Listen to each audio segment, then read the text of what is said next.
Hi everyone.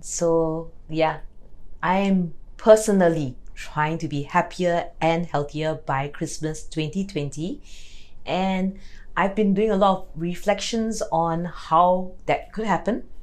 Been lucky enough, of course, to have a lot of learning on positive psychology, being part of a lot of healthy discussions on eating, sleep, and no stress reduction. And one of the things that I remind myself more and more as I learn about everything we do and the amount of stress we face every day is how to love ourselves deeper so that we can love others more and better. Love ourselves deeper. So today we're going to talk about love as part of Christmas. And obviously, Christmas is a symbol, as many other religious traditions are, of love, right? We come together as a family, we come together with our loved ones and friends, and we give gifts, right? And we also sing songs and carol and send that good cheer to people around us, right? So one of the most important things to do differently this Christmas or today is to show yourself a lot more compassion. Okay? I don't like these pop psychology terms self-love, right?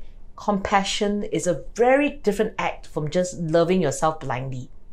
Let me give you an example. In the last few months, my work has been very stressful because I'm now part of a healthcare system. And I know I am working beyond my usual capacity. I'm stretching that extra hour because I want to make sure that something gets done so that more people benefit. I'm stretching myself by sleeping in 2 hours less a day. I'm rushing my meals. I am doing things that would normally be not so healthy to do. I could get upset at myself and say, oh, you should be able to still do your exercise and do your work and do your community service and do all these things. But remember, we're in the middle of a crisis and things are not the same. So with great compassion, that means to understand, to be compassionate, to show community and understanding with love and compassion. Sometimes I get snappy and I'm sorry and I'll apologize to the person, but I show myself compassion by saying that's not my usual Marion and that's not the Marion I want to be. I'm not saying I'm right. I'm just saying I forgive myself a little faster. I give myself a little leeway more to get a little fatter by eating a little more or eating more sugar than I normally would. I'm not saying that's correct. I am compassionate. I'm tying myself over because of the stress I'm facing at that point of time. Right? If you're stretching yourself and not sleeping or doing enough rest, you would crave a bit more sugar and other things to sustain you. So I'm being very compassionate to myself because this is a time of crisis, because this is a period of stress, because beating yourself up, can you see how painful that is? That's not going to help. It only makes things much worse. So point one, love. Love yourself deeper. Be more self-aware. Do not take up unhealthy habits just to tie yourself over through stress. Okay, a little different eating, a little bit of wine or something, no, that's fine. But not excessive, not distracting, not, abuse. I know it's hard. It's hard to see what's the best for yourself. But if you're compassionate, you are able to see clearer than when you're negative. Yeah? So deeper love for self. Love for others. Listen more. Listen to love someone.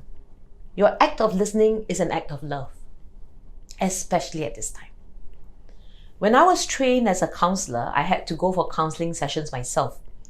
And then later on, when my mother was not well, I brought myself to the counselor again, the one that I used before. And I told her that I was very sad that I had to face another cancer in my family. My dad had died of cancer, right? And I said I needed a place to talk because obviously the people I normally share my stress with, my mom and my brother, were going through the same stress, if not worse, right? I can't go up to my mom and say, Mom, I'm sad because you have cancer. I mean, that's true, but that's not going to make her feel better anyway. And the counselor said to me, you sent yourself to counseling because you needed a listening ear. And that's a very good thing to do, because many, many people send themselves to counseling because they have no ear. No one in their family or their friends they trusted or felt they were safe to share with. And the act of listening is a gift. It is an act of love. And she told me that. So I'm telling you this. The next time someone comes to you, instead of talking about stocks and shares going up and down, instead of talking about politics, ask them how they're really feeling and just sit and listen. They might say, Marion, why are you so weird? Why are you not saying anything? You say, I want to give you 3-5 minutes of my uninterrupted attention and listening. I would like to practice listening to you for you. They might find it awkward, but some friends don't even ask, right? They just and you just listen. Listen with no judgment. Don't try to solve it. Don't try to fix it. Listen with an open heart and an open mind. That is actually what counselors do. I'm trained as a counselor. We are trained to do unconditional positive regard for the person, which means we listen to the person as if whatever they're saying, they're choosing the best for themselves and they know how to take care of themselves. We're listening as a detached person, not trying to go in and change their habits, not at that point. Okay, the first step to listening deeply and letting them feel safe is no judgment. Listen with nothing in your mind, and lots and lots of love for them in your heart. This is a gift, right? It's the best gift, let me assure you. Too many people are stuffing their face with food or buying a lot of clothes to wear because they just want some attention. They just want to quell the loneliness in their heart. I've been attending a lot of courses on healthy longevity and how people live longer. And in every one of those, they said, it's not just the food you eat or the exercise you do. It's the friends you have. It's the relationships you have. Married people in happy marriages and happy people who marry have longer lives. Right? They have someone to wake up to and there's someone to trust, so they're not so stressed.